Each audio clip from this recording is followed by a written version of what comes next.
Olá a todos, olá a todas. Eu sou o professor Fábio Arlindo Silva e vamos para mais uma aula do curso de graduação em Pedagogia. Eu sou um homem branco, de 45 anos de idade, cabelos curtos e barba, estou usando uma camisa azul clara e uso óculos com a borda preta. Ao meu fundo, uma parede branca e hoje nós vamos falar sobre o método Paulo Freire da educação de jovens e adultos em turmas com alunos com deficiência intelectual, tendo aí as palavras geradoras e as narrativas orais, né, como o norte da nossa aula. Bom, o nosso percurso de aprendizagem. Nós vamos falar um pouquinho sobre a história de Paulo Freire, quem foi Paulo Freire, né, e a sua obra e as suas ideias, um pouquinho, né, de Paulo Freire na educação e a educação de jovens e adultos. Também falaremos um pouco do método e a aplicação do método na educação de jovens e adultos, as palavras geradoras e as narrativas orais no método, e também, partindo já para o final da aula, sobre o método Paulo Freire e estudantes com deficiência intelectual, e fazendo uma síntese final aí para encerramento. Bom, quem foi Paulo Freire, né? Ele foi um educador pernambucano, nascido em Recife, em 1921, e viveu até 1997. É considerado aí o patrono da educação brasileira, e foi criada uma lei em 2012, né, reconhecendo, né, toda a sua contribuição para a educação do povo brasileiro. Ele parte aí das experiências de alfabetização popular que contribuíram para o que a gente chama aí de constituição do método Paulo Freire, né? Então, para ele, alfabetizar um adulto em 30 dias, com 1 hora de aula por dia, e considerava aí a capacidade do aluno em organizar sua própria aprendizagem, a liberdade de expressão individual e a crença de que cada um tem a potencialidade de resolver seus problemas, ou seja, tem a capacidade de aprender, né? Um destaque importante é que ele foi considerado também, ele foi secretário, né, da Municipal de Educação de São Paulo, de 1989 a 1992, e a sua principal obra, né, a obra mais conhecida no mundo, né, além do Brasil, é a Pedagogia do Oprimido, em que ele traz aí um reposicionamento do papel do professor, do estudante e da sociedade. Bom, um pouquinho de Paulo Freire e educação. Ele traz que a educação, ela tem que acontecer como uma educação como prática de liberdade, tem que ser reflexiva, problematizadora, dialógica e, ao mesmo tempo, libertadora, né? Em oposição à chamada educação bancária, né, que é alienante, não problematizadora, antidialógica e, ao mesmo tempo, opressora, né? Então, na educação, Paulo Freire coloca que demanda relações e interações humanas horizontais, então, os princípios, né,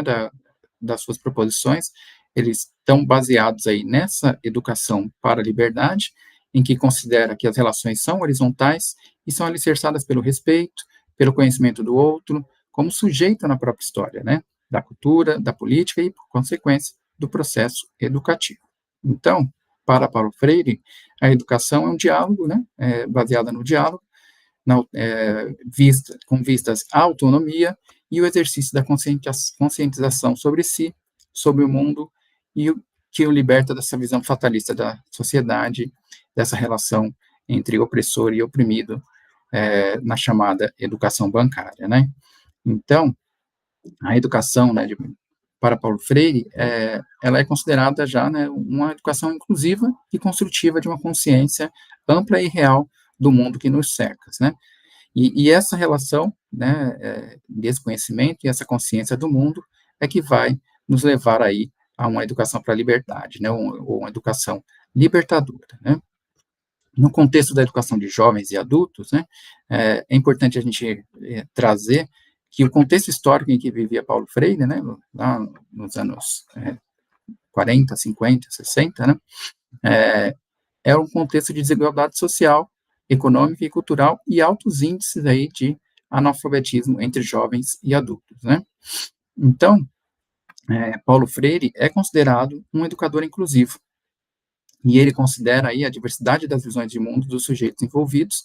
e que possibilitam aí o processo de humanização, né? Superando aí, nessa perspectiva, a visão fatalista da sociedade, de relação de opressor e oprimido, de que as classes populares são inferiores e ignorantes do que a de saber acadêmico, né? E e que o papel do educador não é falar para o povo, né, sobre a nossa visão de mundo, né, ou tentar impor a ele, né, mas sim dialogar com as visões de mundo, né, as diferentes visões de mundo.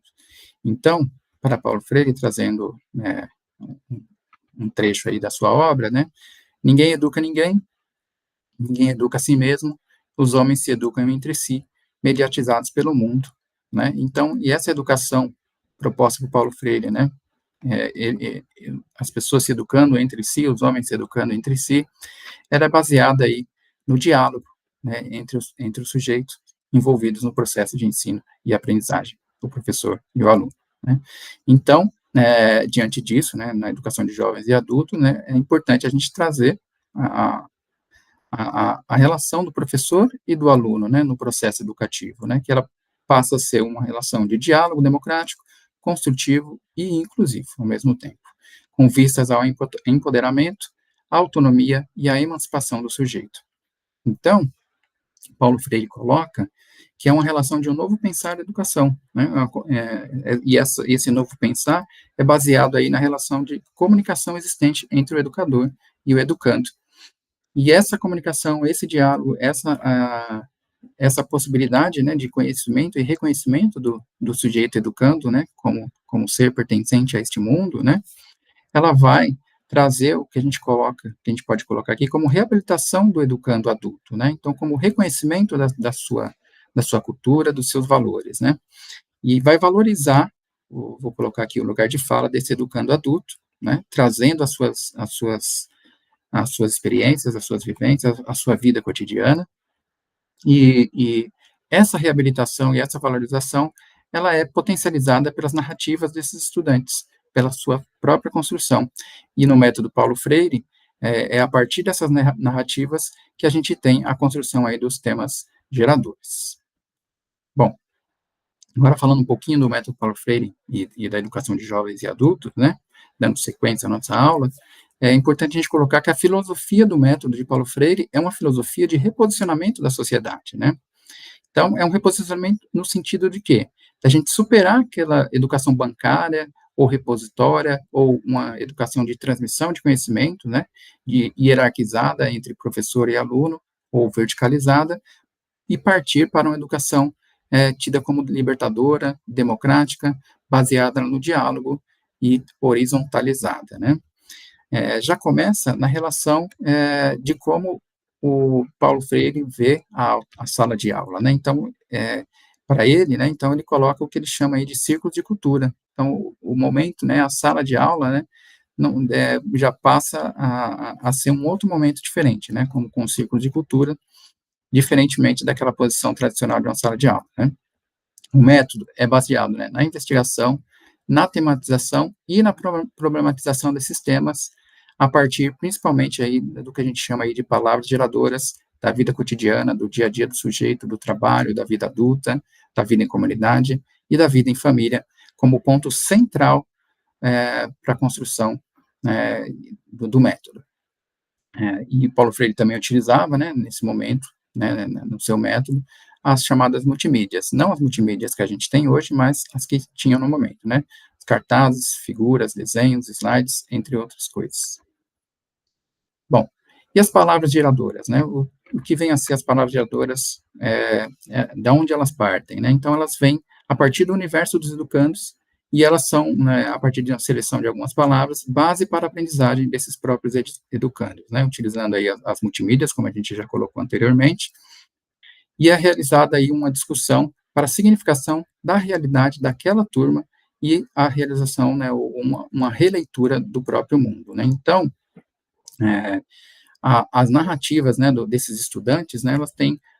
alta potencialidade para facilitar o processo de ensino, né, e aprendizagem do estudante, reabilitar esse estudante no mundo, esse estudante adulto, e valorização deste educando aí, seja ele com ou sem deficiência, né? Então, o método de Paulo Freire, né, traz aí as narrativas orais, a literatura das narrativas, né, ou as narrativas como literatura, para a construção do seu método e para a aprendizagem desses estudantes, né?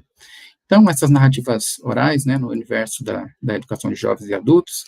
elas aparecem para quê? Para dar voz aos estudantes, né, para a habilitação do sentimento dele de pertencimento a esse mundo, né,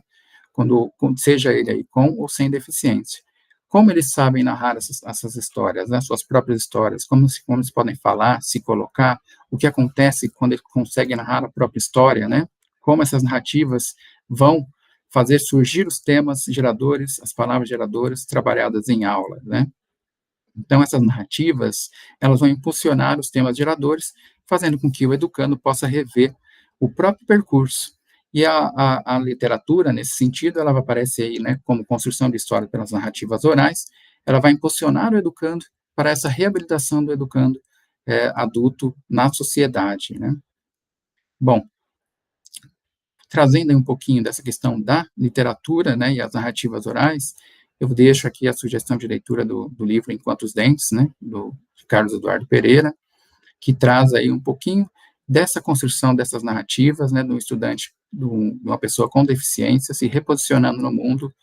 e trazendo a sua vida e o conhecimento a respeito da sociedade. Bom, as narrativas orais aí no método, né, de Paulo Freire, né, na obra, são postas aí como práticas de alfabetização, e alfabetização para conhecimento e reconhecimento do mundo e de si mesmo, tá bom? Então, com essas narrativas, né, é possível construir histórias, construir memórias e reconhecer-se no mundo como sujeito, como ser pensante, como emancipado, com vistas aí à libertação e não marginalizado, independentemente da sua condição. Ainda, falando um pouquinho mais especificamente do método Paulo Freire e de estudantes com deficiência, né, o método, ele não foi pensado em si para estudantes com deficiência intelectual, né, que é o tema da nossa aula, né, o método em si só, ele já é inclusivo por considerar uma educação em que todos têm a potencialidade de resolver seus próprios problemas, né, ou de se reposicionarem na sociedade, reconhecendo-se como sujeitos dessa sociedade, sendo então, portanto, capazes de produzir o seu próprio conhecimento. Então, por si só, né, o método Paulo Freire considera a pessoa com deficiência como pertencendo ao mundo, e não à margem dele, oprimido, como a gente vê geralmente com os estudantes com alguma deficiência, não só a deficiência intelectual, né. Então, o método Paulo Freire pode ser considerado não como método aí de ensino, né, vamos colocar assim, mas sim como método de conhecer, o método de conhecer a si mesmo, o método de se reconhecer, né, abrindo voz aos que eram antes aí renegados ou negados pela sociedade, né. E, em síntese, né, a gente já partindo para o final da nossa aula, que o método pode ser visto como uma proposta de vida, né, uma reflexão sobre os modos de existência do próprio sujeito, né, do próprio educando, né, de valorização do que esse sujeito traz ou pode trazer da sua cultura, das suas crenças, dos seus costumes, a exploração, né, dessas histórias, né, da sua vida cotidiana, para um reposicionamento, né, desse sujeito histórico, e sair do senso comum para uma realidade crítica e reconhecendo, né, a, essa percepção de mudança, né, e por fim, a problematização, em que os alunos vão partir, né, de perguntas como o quê, como, quando, onde, por quê, e para a transformação do sujeito, né, como ser aí, considerando ele sempre como um ser inacabado e que precisa rever o mundo e a si próprio. Ainda no método Paulo Freire, né, para a gente partir para o final, de educação de jovens e adultos, com ou sem deficiência, o que é mais importante é a questão da palavra geradora, né? Como trabalhar essa palavra geradora, e são essas palavras geradoras que vão aí resgatar a memória desses estudantes e trazer toda a relação com outras coisas dos estudantes, né, outras coisas da vida cotidiana desses estudantes, e as narrativas, né, a literatura das narrativas orais, ela aparece aí como potencializadora dessa proposta educativa, né? Como sugestões de leitura, a gente coloca aqui também a vida do, o, dois livros, né, os principais, né, a Pedagogia do Oprimido, que é a principal obra, né, de Paulo Freire, né, em que é a mais lida no mundo, né, e a mais citada também, e Educação como Prática de Liberdade para Aprofundamento dos Estudos, em que vocês poderão aí consultar e aprender um pouco mais sobre o método Paulo Freire. Bom, as nossas referências, né, eu trago aí as referências de Paulo Freire e mais algumas outras que eu vou deixar para vocês para os aprofundamentos de estudo. Então, é isso que eu tenho para falar para vocês. Muito obrigado e até uma próxima aula.